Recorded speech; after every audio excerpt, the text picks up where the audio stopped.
আসসালামু আলাইকুম রহমতুল্লাহ। স্বাগত জানাচ্ছি আরেকটি নতুন ক্লাসে। আমরা কথা বলবো নবম ও দশম শ্রেণীর ইসলাম শিক্ষা বই এর দ্বিতীয় অধ্যায় হলো শরীয়তের উৎস। সেখানে একটি সূরা আছে, সূরা ইনশিরাহ, এর বহু নির্বাচনী প্রশ্নগুলো নিয়ে। ইনশিরাহ শব্দের অর্থ কি? খুলে যাওয়া, প্রশস্ত করা, উত্তোলন করা, কথা বলা। ইনশিরাহ এর শব্দ অর্থ হলো প্রশস্ত করা। খ নম্বর উত্তর সঠিক। অবসরে আল্লাহর ইবাদতে আত্মনিয়োগ করা কোন সূরার শিক্ষা? এটা মূলত সূরা ইনশিরাহ এর শিক্ষা, কারণ সেখানে বলা হয়েছে ওয়াইলা রব্বিকা ফারগাব। সূরা মাউন ৩, দোহা এগুলো সঠিক নয়। সূরা ইনশিরাহ এর আয়াত সংখ্যা কয়টি? ৮, ১০, ১১, ১৪। সূরা ইনশিরাহ এর আয়াত সংখ্যা হলো ৮টি।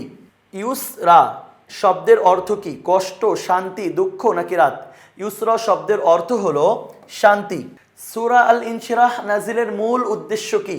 কাফেরদের শাস্তির বিবরণ, মুশরিকদের কুকর্মের বর্ণনা, কুরাইশদের সমালোচনা নাকি রাসূল?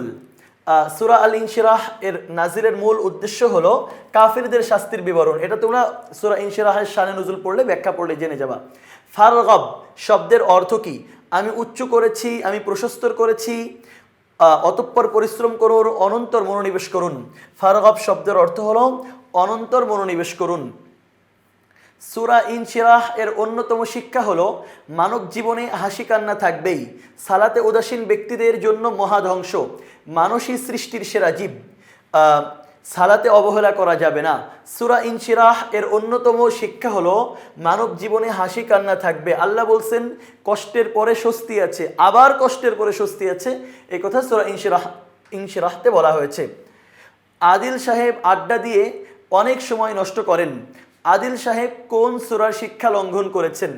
এই যে আড্ডা দিয়ে তিনি সময় নষ্ট করছেন, তিনি এখানে সূরা আল ইনশিরাহ এর অর্থ এর শিক্ষা লঙ্ঘন করছেন। কারণ এখানে আল্লাহ বলেছেন অবসর হইলে আল্লাহর ইবাদত করো, তিনি সেটা না করে আড্ডা দিয়ে সময় নষ্ট করছেন।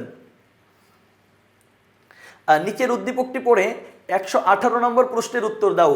কাদির সাহেব তার এলাকার মসজিদের ইমাম হওয়ার আগে সবার প্রিয় ছিলেন, কিন্তু যখনই ইমাম হওয়ার পর তিনি অন্যায় ও অবৈধ সম্পদের বিরুদ্ধে কথা বলতে লাগলেন, তখন তিনি তাদের ঘৃণার পাত্র হয়ে গেলেন।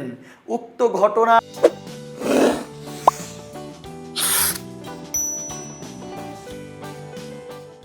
কোন সূরার শানে নুজুলের সাথে সাদৃশ্য? এটা সূরা আল ইনশিরাহের। রাসূল সাল্লাল্লাহু আলাইহি সাল্লাম যখন নবী ছিলেন না, তখন তিনি সবার প্রিয় ছিলেন, কিন্তু যখন নবী হলেন তখন তিনি আর কারো প্রিয় থাকেন নাই। সবাই তাকে ঘৃণা করতে শুরু করলো। যেই মানুষগুলোর প্রিয় ছিলেন সেই মানুষগুলোই তাকে ঘৃণা করতে শুরু করলো। ফানসাব শব্দের অর্থ কি? অনন্তের মনোনিবেশ করুন, আমি অপসরণ করেছি, একান্তে ইবাদত করুন, আপনি অবকাশ পান। ফানসব শব্দের অর্থ হলো একান্তে ইবাদত করুন। নিশ্চয়ই কষ্টের সাথে স্বস্তি রয়েছে। আয়াতটি কোন সূরার? এটি সূরা ইনশিরাহ, সূরা ৩, সূরা মাউন নাকি সূরা দোহা? এটি সূরা ইনশিরাহ এর আয়াত। আচ্ছা, এরপরের প্রশ্ন হলো ইনশিরাহ শব্দের অর্থ কি? খুলে যাওয়া, উত্তোলন করা, উন্মুক্ত, কথা বলা। ইনশিরাহ শব্দের অর্থ হলো উন্মুক্ত, উন্মুক্ত। তাহলে আমরা খ নম্বরকে গ্রহণ করছি। সূরা আল ইনশিরাহ এর শেষে মহানবী সাল্লাল্লাহু আলাইহি সাল্লামকে কি বিষয়ে নির্দেশ দেওয়া হয়েছে? অবসরে ইবাদতের, যুদ্ধে অংশগ্রহণের, ধৈর্যের নাকি মদিনায় হিজরতের? আল্লাহ বলছেন ওয়া ইলা রাব্বিকা ফারগাব, সুতরাং অবসরে ইবাদতের। কোন সূরায় আল্লাহ তাআলা মহানবী সাল্লাল্লাহু আলাইহি সাল্লামকে সান্ত্বনা প্রদান করেছেন? সূরা ইনশিরাহতে। খ নম্বর উত্তর সঠিক। এরপরে প্রশ্ন হলো, এরপরের উদ্দীপক পড়ে প্রশ্নের উত্তর দিতে হবে। জামিল মনে করে জীবনের প্রতিটা মুহূর্ত অত্যন্ত মূল্যবান। এই মূল্যবান সময়কে নষ্ট না করে কাজে লাগাতে হবে। জামিল কোন সূরার মাধ্যমে অনুপ্রাণিত হয়েছে? সূরা আল ইনশিরাহ, সূরা ৩, সূরা মাউন নাকি সূরা দোহা? তিনি মূলত সূরা ইনশিরাহ এর মাধ্যমে অনুপ্রাণিত হয়েছেন। ক নম্বর উত্তর সঠিক। এর পরের প্রশ্ন হলো ১২৫ নম্বর। উক্ত সূরার শিক্ষা জামিলকে, মানে ইনশিরাহ এর শিক্ষা জামিলকে দুঃখ কষ্ট থেকে মুক্তি দিবে, বিপদ আপদে থেকে রক্ষা করবে, অর্থ সংকট থেকে রক্ষা করবে। কুরআন মাজিদের কোনো সূরা তো আর কাউকে সরাসরি অর্থ সংকট থেকে রক্ষা করে না, তবে দুঃখ কষ্ট থেকে মুক্তি দিতে পারে, বিপদ আপদ থেকে রক্ষা করতে পারে। সুতরাং ১, ২ সঠিক। নিচের উদ্দীপকটি পড়ে ১২৬ ও ১২৭ নম্বর প্রশ্নের উত্তর দাও।